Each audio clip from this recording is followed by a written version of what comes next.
A new survey show more than 76% of kids have video games on the top of their holiday wish list. Queen City News reporter Savannah Rudisill joins us with an inside look on the growing popularity of the gaming. Good morning, Savannah. Hey, good morning, Will and Julian. Industry experts say that video game related purchases are on track to top $57 billion this year. Now, they couldn't hit that number really without expanding the appeal of gaming to different ages and genders. That's happened slowly, really over the course of past several years, to where the idea of what you may think as a traditional gamer may not look the same as it once did.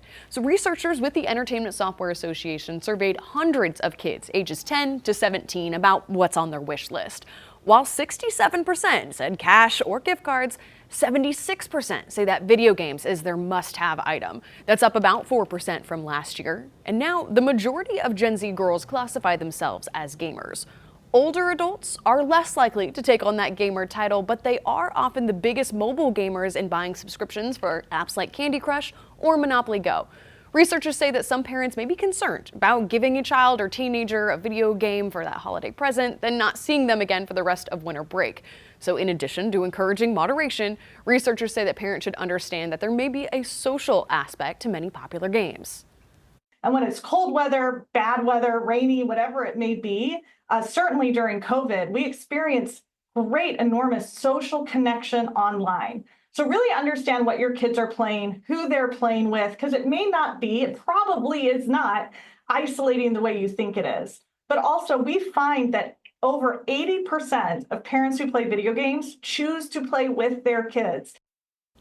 So the researchers say that playing together makes it maybe a little easier to kind of bridge that conversation to the seriousness of who kids are playing with online and how often they're playing. It helps a little bit when you're right there with them. Yeah, and they understand that you get it too. Now, also, when we talk about playing video games, what are experts saying about the rise in video games and factors into how much screen time that these kids are having? So screen time, like a lot of different things now, is an evolving discussion because researchers with Learning Works, it's a group that has kind of developed what they call a play diet. Just like we have our diets with you're trying to balance your proteins, your vegetables with your treats, they're trying to balance different types of play. So what that may look like is you might have digital play time with creative or active or maybe just purely social play time.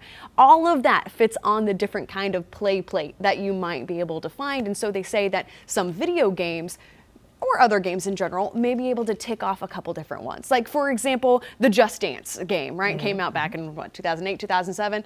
Wasn't a day I didn't come up from my parents' basement, not sweaty as could be, playing Just Dance, right? You do that.